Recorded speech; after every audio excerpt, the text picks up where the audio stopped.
जय हिंद। एक्सरसाइज 8.1 के question number 8 को सॉल्व करेंगे। क्वेश्चन नंबर 8 में लिखा हुआ है if 3 cot a equal to 4 then check whether 1 minus tan square A upon 1 plus tan square A equal to cos square A minus sine square A और not. आपको यहाँ पर वैल्यू दी हुई है 3 cot a की वैल्यू 4 दी हुई है और आपको चेक करके ये बताना है कि क्या ये वाला और ये वाला टर्म्स एक दूसरे के इक्वल है या नहीं है। ये होता है लेफ्ट हैंड साइड और ये होता है राइट हैंड साइड। क्या लेफ्ट हैंड साइड और राइट हैंड साइड इक्वल है या नहीं है। तो इसको हम सॉल्व करने के लिए सबसे पहले जो आपके पास में वैल्यू दी हुई है 3 cot a माइनस 4, इसका यूज़ करके हम अदर ट्रिगोनोमेट्री को वैल्यू को फाइंड करेंगे और इस सभी वैल्यू को इसमें पुट करेंगे और फिर हम सेटिस्फाई करेंगे कि क्या ये दोनों वैल्यू एक दूसरे के इक्वल है या नहीं है। तो चलिए क्वेश्चन को स्टार्ट करते हैं। क्वेश्चन में आपके पास में लिखा हुआ है कि 3 cot a equal to 4, then यहाँ पर हम लिख सकते हैं cot a इक्वल टू 4/3।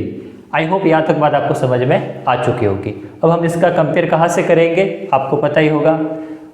पंडित, बद्री, प्रसाद, हर, भोले, ये होते हैं ट्रिगोनोमेट्रिक रेशियो। इसका यहाँ पे कंपेयर करेंगे।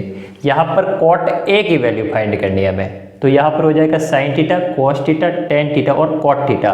कॉट थीटा का मतलब टेन थीटा का रेसिप्रोकल। तो कॉट थीटा हमारे सामने क्या हो जाएगा, बेस अपॉन परपेंडिकुलर। इसका मतलब ये हुआ कि बेस की वैल्यू हमारे सामने 4 है और परपेंडिकुलर की वैल्यू कितनी है, 3 है। हमें चाहिए हाइपोटेनियस और हाइपोटेनियस को फाइंड करने के लिए हम यूज़ करेंगे पाइथागोरस थ्योरम। तो चलिए यूज़ करते हैं। तो सबसे पहले यहाँ पर हम एक छोटा सा राइट एंगल ट्राइंगल बनाएंगे जिसमें इसको हम A कहेंगे, इसको B और इसको C। ये हो जाएगा 90 डिग्री। अब यहाँ पर इसका जो हमने कंपेयर किया था इन वैल्यू को इसमें पुट करेंगे। कैसे, बेस की वैल्यू कितनी है 4, तो बेस की जगह हम क्या रखेंगे 4। परपेंडिकुलर की वैल्यू कितनी है 3, तो परपेंडिकुलर की जगह हम क्या रखेंगे 3।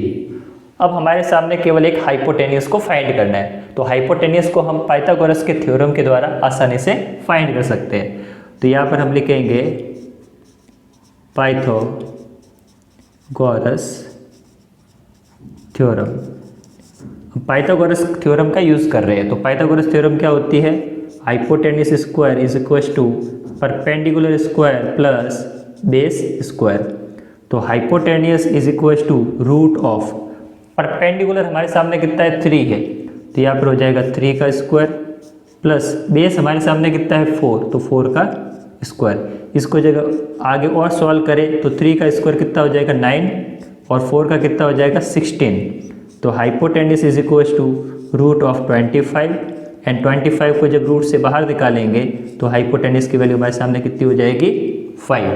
आई होप यहाँ तक बात समझ में आपको आ चुकी होगी।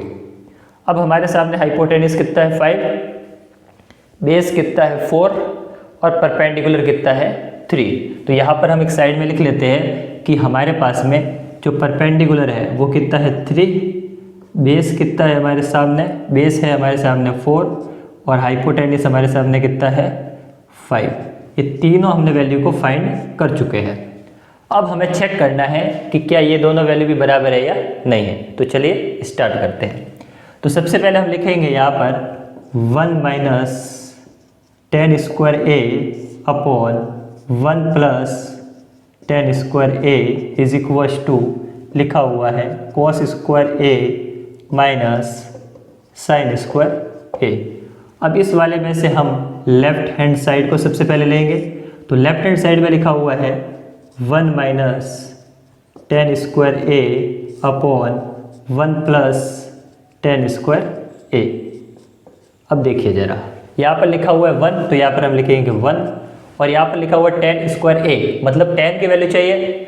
तो sine theta, cos theta, tan theta. Tan theta क्या होता है, परपेंडिकुलर अपॉन बेस। तो यहाँ पर हो जाएगा परपेंडिकुलर 3 और बेस कितना हो जाएगा 4 का स्क्वायर अपॉन में 1 प्लस यहाँ पर भी कितना है टेन स्क्वायर ए, मतलब टेन थीटा लेना पड़ेगा। तो साइन, कॉस और टेन का मतलब परपेंडिकुलर अपॉन बेस। तो परपेंडिकुलर कितना है 3 और बेस कितना है 4 का होल स्क्वायर।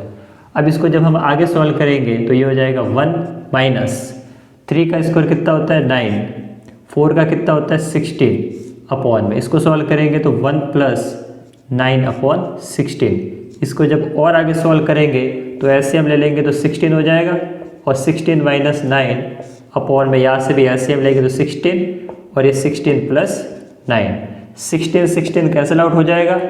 और जब हम इसको और आगे सॉल्व करेंगे तो 16 माइनस 9 कितना होता है, 7 होता है, और 16 प्लस 9 कितना होता है, 25 होता है। तो ये हमारे सामने आ गया है लेफ्ट हैंड साइड। तो लेफ्ट हैंड साइड की वैल्यू हमारे सामने कितनी आई है, 7/25। इसी प्रकार से हम सिमिलरली राइट हैंड साइड को भी सॉल्व करेंगे और देखते हैं इसकी वैल्यू क्या आती है।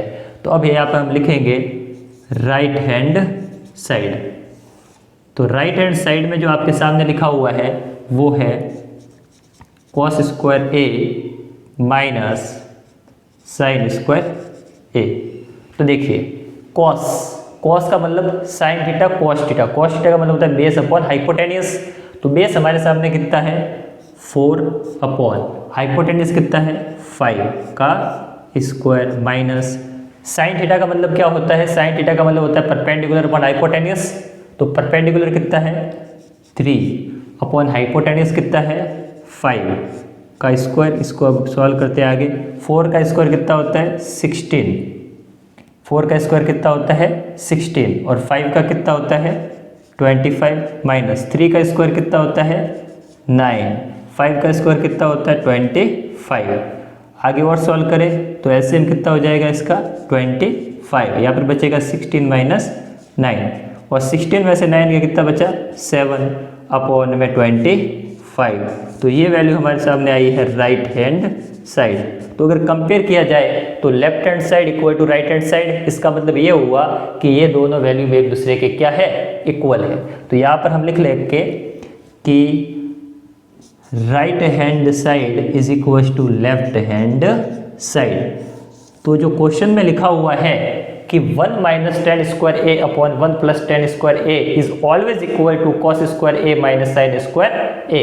तो इस हिसाब से हमने क्या किया कि जो भी इसकी वाली वैल्यू थी उसको हमने लेफ्ट हैंड साइड में रखा है, और इसमें हमने टेन थीटा की वैल्यू को पुटअप करके सॉल्व किया तो 7/25 आया जो कि लेफ्ट हैंड साइड था। इसी प्रकार हमने सॉल्व किया है राइट हैंड साइड, क्योंकि राइट हैंड साइड में जो cos square A minus sine square ए की वैल्यू थी इनको हमने पुट किया, तब भी वैल्यू कितनी आई 7/25। तो हम कह सकते हैं कि क्वेश्चन नंबर 8 में राइट हैंड साइड और लेफ्ट हैंड साइड एक दूसरे के इक्वल है। तो आई होप क्वेश्चन नंबर 8 आपको बहुत ही अच्छे तरीके से समझ में आ चुका होगा। आगे भी जितने भी वीडियो आने वाले हैं उनको यदि आप ध्यान से देखते हो तो आपके ट्रिगोनोमेट्री का चैप्टर आपका बहुत ही क्रिस्टल क्लियर हो जाएगा। एक भी क्वेश्चन ऐसा नहीं होगा जो कि आपको समझ में ना आए। तो आई होप क्वेश्चन नंबर 8 आपको बहुत ही आसान तरीके से समझ में आ चुका होगा। बहुत बहुत धन्यवाद।